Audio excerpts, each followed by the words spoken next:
Right,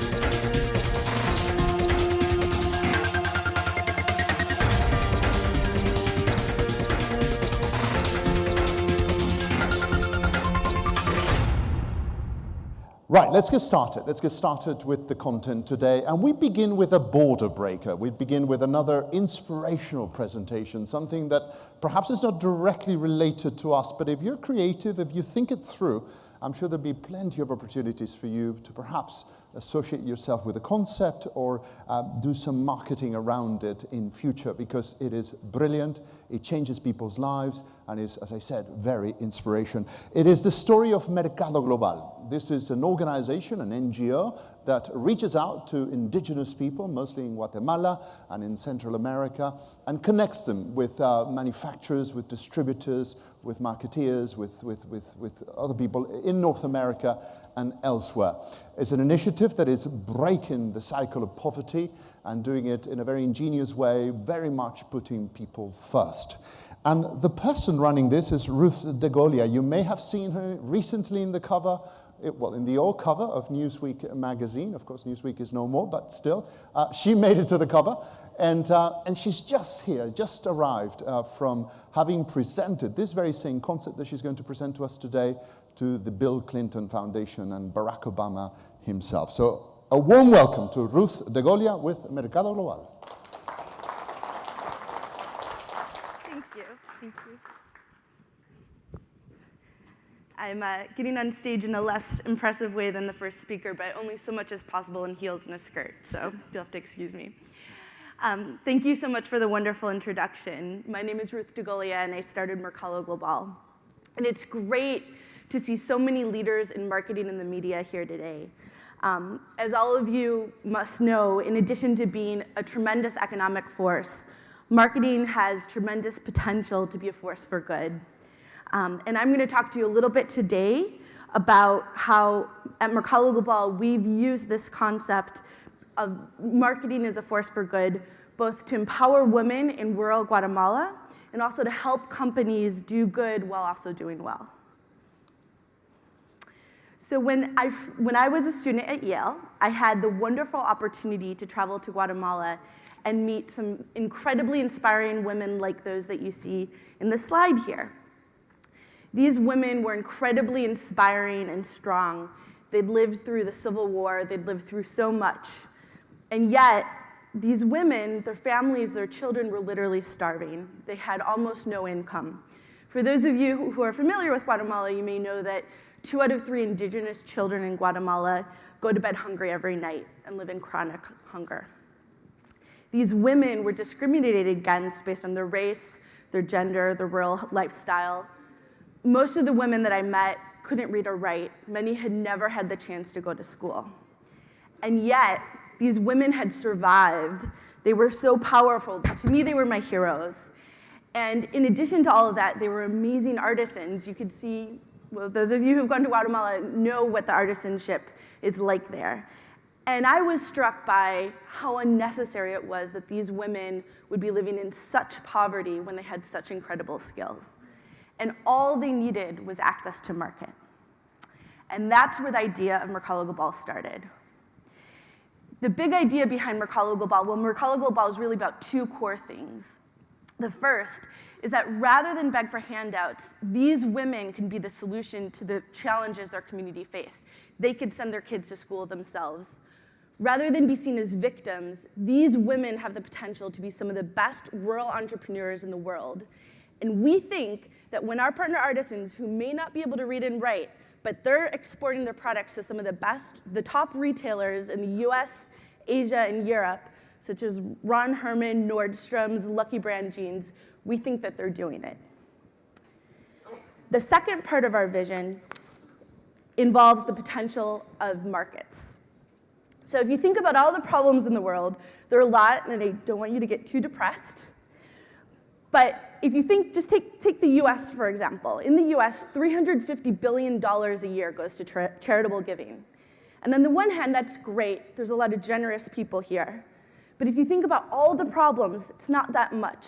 And if you take that $350 billion, and again, just in the US, only 6% of that goes to international giving. You don't have a lot of resources to work with. And I think that's one of the reasons why we're not making enough progress on so many of the issues that are out there. But then look at it from a different perspective. Again, because I'm from the US, I'll use the US as an example again. Just in the US, annual GDP is about $16 trillion a year. What if we could figure out a way to tap into some of those resources? That's what I would call a game changer. Now you're really taking things to a different level in terms of the ability to have an impact. And that's the second part of our vision. So specifically in the fashion industry, we want socially responsible sourcing to be the new normal. We want to help companies do well while also doing good. So I'm going to talk a little bit about how we do that. So first, let me just give you a Cliff Notes overview of our model. There's really two core components to what we do. The first is market access. We connect women who in many cases aren't even able to successfully access the local market for a variety of reasons involving their families, their culture, not speaking Spanish, the language of business in Guatemala. But we bypass the limited local market and take them right to international markets where they can earn 3 to 4 times more per day producing for that market. But to make that possible, we have to do the second part of our model, which is education. So in many ways, we're a glorified scholarship program. We help moms get income, and where do you think is the first place they put that? But it's to go enroll more kids in school.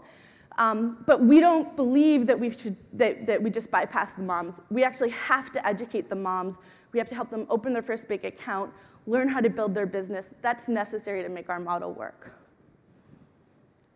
And so what is this meaning? So this is an example of some of the companies that we're selling to in the US, Europe, and Asia. It's very exciting, and one of the things that's most exciting for me is these companies are not just doing this as one-off charity initiatives. It's not just a bracelet at the checkout counter around the holidays. These companies are sourcing parts of their core collections from our partner artisans, and they're making money from it, and it's helping moms send their kids to school. It's very exciting. Just thought, because it's a marketing audience, you might like to see some of the products and how some of the different companies we work with are marketing them. I haven't done a very good job of providing a good overview of it here, but it gives you a sense of some of the brands we work with and the products the artisans do with them. This is the Fall 13 collection for Lucky Brand.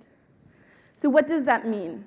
In Guatemala, it means that in a country where indigenous girls, on average, are having 1.9 years of education, all children of elementary and middle school age, and most high school age children of our partner artisans are in school.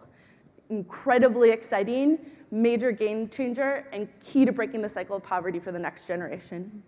It means that our partner artisans, we find in our annual social impact assessment that within 2 years of partnering with us, there's a 45% increase in participation of women, of the mother, in financial decision making within the household.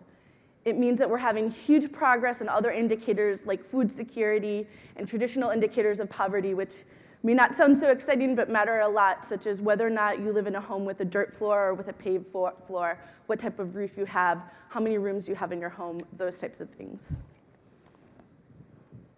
So what does this mean for all of you?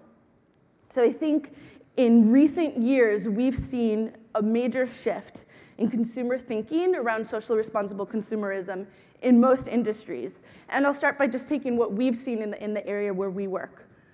So we were actually started in 2004, and we switched to a wholesale model in about 1 or 2 years before the recession. And we were actually experiencing really strong sales growth. Our first major sales partner was Levi Strauss. And I think back to what we were selling before the recession, and it was, we didn't have a design team. We were really selling products as is, which means how they were designed by the artisans to sell to hippie tourists in Guatemala. So I remember our first collection for Levi's were these thick, scratchy, ugly chocolate brown scarves that they sold in the middle of summer, and they sold like hotcakes because people just wanted to help. And what we found happened with the recession was that you couldn't sell on story alone anymore. It had to be a great product, because now maybe women could only afford 1 scarf a season or 1 scarf a year, so it had to be a great scarf. But if you're given 2 comparable scarves, one made by another factory in China and one that helps a mom send her kids to school, which one do you think people want? And we actually have found that the interest and demand for socially responsible products, at least in the area of what we do, has greatly increased. And what we did to really capture that demand was January 2009, we started building our in-house design team. And we've had very strong sales growth coming out of the recession because of that. And then even beyond what we do, if you think about all of the coverage of the factory collapse in Bangladesh and other things that have happened in the industry, I think that in addition to demanding it, consumers are requiring products that help make the world a better place, and at the very least, don't harm the world.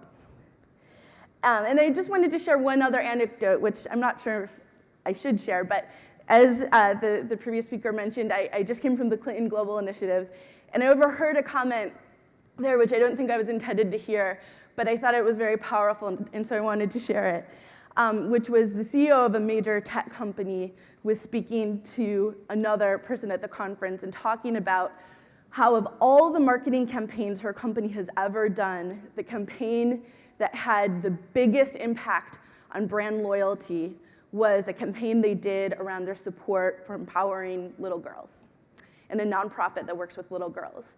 And it wasn't even about their products. And I think that just also shows you the potential here from a sales and marketing perspective for companies that recognize this and get involved in this area. Oops. So, what's in it for the companies? So I'm just going to use the example of one of our sales partners to kind of illustrate the potential that we've found. So first, with Levi Strauss, this is a company that has, over the years of our partnership with them, have identified several ways to leverage their partnership with Mercado Global. They've done social media campaigns around their partnerships with us. Our partner artisans accessorize Levi's jeans in Levi's stores. They even buy conference bags and corporate gifts from our partner artisans. And I think they've really found that this has been a great way to engage consumers and message to consumers that they care about these types of issues.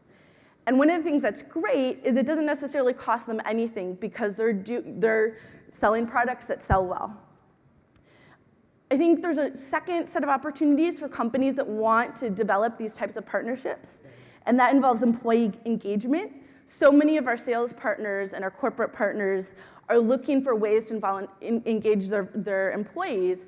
And again, I'll use Levi's as an example. They, in our early years, their staff, be it their marketing team, their sales team, their textile team, so many different people volunteered with us and helped us figure out how to build our model. And not only did it have a huge impact on us as a nonprofit, but for the company, I think it created a lot of loyalty among employees, and people were really excited to get the chance to be involved. They also brought up Delia Mendoza, who's pictured here with me in the Levi's store, who heads, an amazing woman who heads our operations in Guatemala. And we had the chance to speak at their corporate headquarters to all their top staff. And afterwards, their head of communications told me that so many people came up and said it was the moment when they were most proud to work for Levi's. So I think, again, I think these partnerships are all about win-wins.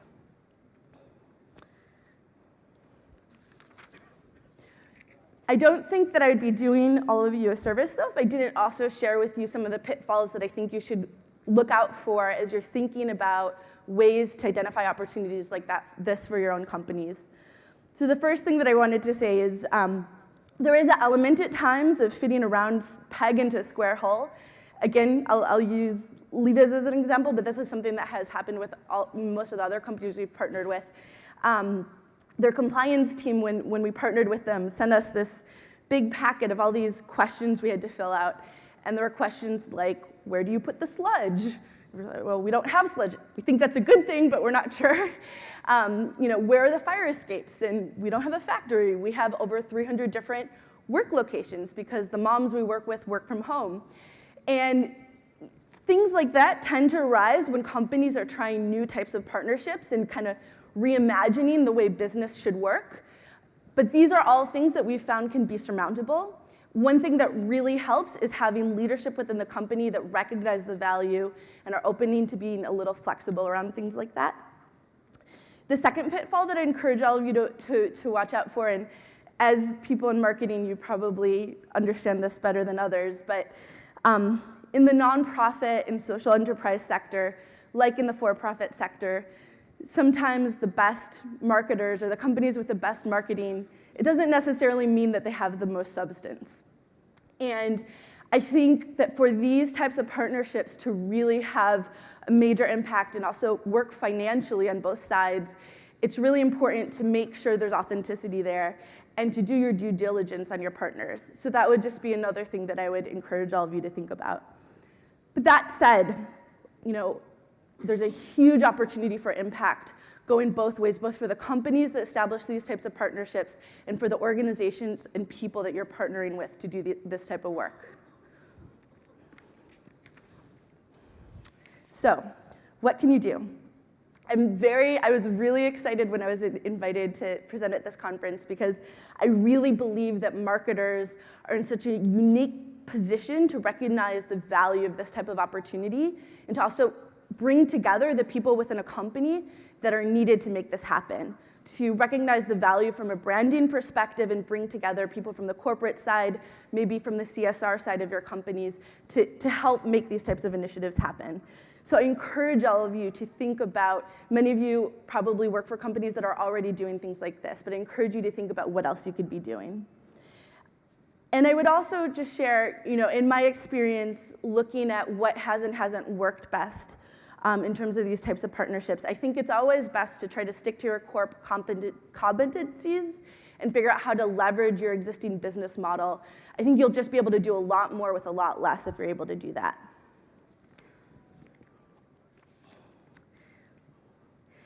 And then finally, I just wanted to leave you with a story because, of course, I could talk until I'm blue in the face about the theory. And I do wish that all of you would come visit us in Guatemala because then you would really understand. But because that's not possible, and I just wanted to tell you the story of one of the over 300 artisans that we work with.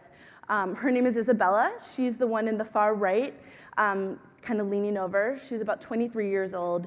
She partnered with us 2 years ago. Her story is that growing up, her biggest dream was to have the chance to graduate from high school. And unfortunately, she had to drop out of school in the 6th grade because her father wasn't able to afford to keep sending her. And she's very beautiful, she's wonderful, and unfortunately, because her family was in such dire circumstances, her family lives up in the highlands, they don't speak Spanish, and she had to start traveling 4 hours each day to go sell tortillas on the side of the road in Guatemala City.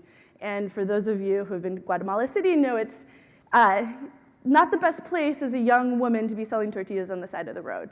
And one day she heard about us, and she came to our offices.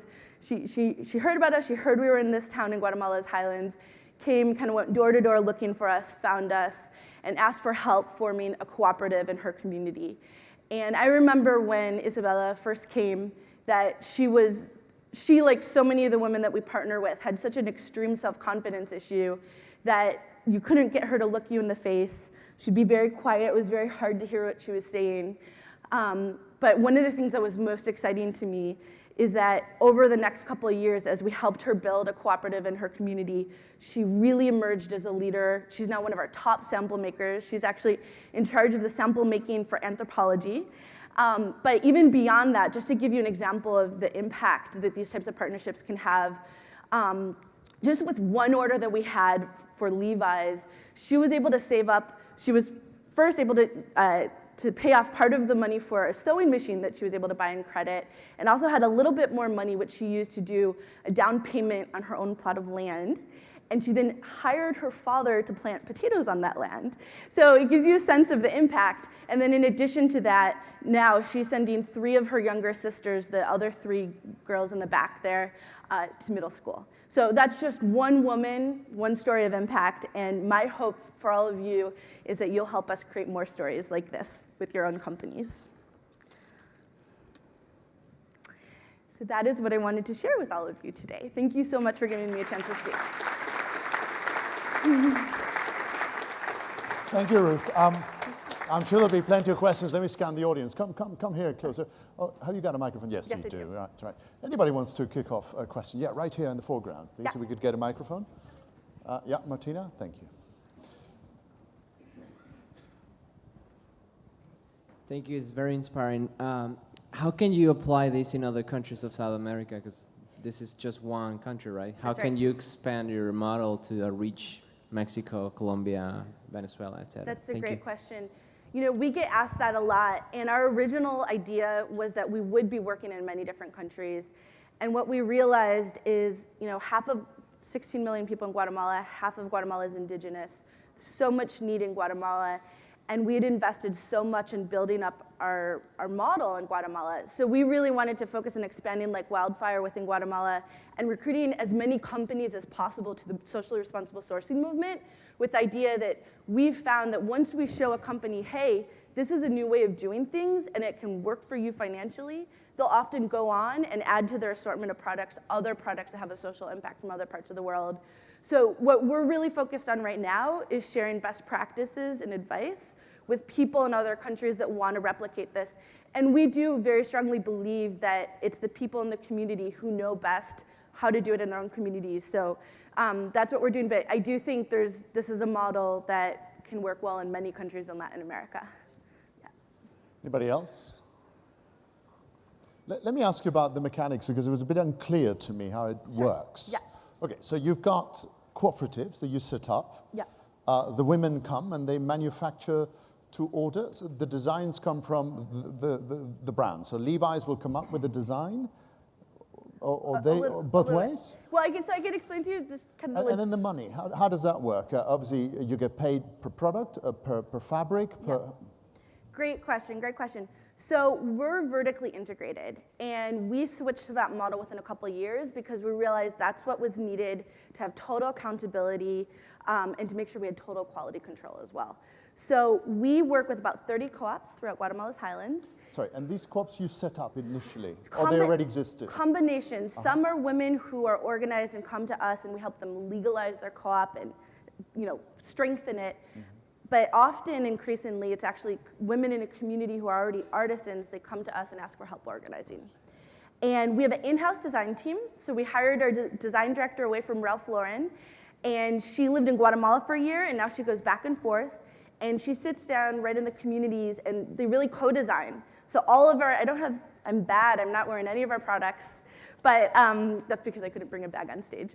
But all of our brocades and icots are traditional brocades and motifs from the communities where we work, and we'll work with them on color and then do it in modern silhouettes so that it's US market ready. And in terms of our sales partners, it's a combination of buying off of our line sheets, and also we have companies that treat us like a manufacturer, where their design team will design the products and the artisans just produce it at volume for them. And then the payment then gets made directly to the cooperative, and they distribute it accordingly. And you as the NGO, you have your operating expenses and all this. And ideally, what would you like to see from marketeers? I mean, I'm sure you give it a lot of thought as to what's next.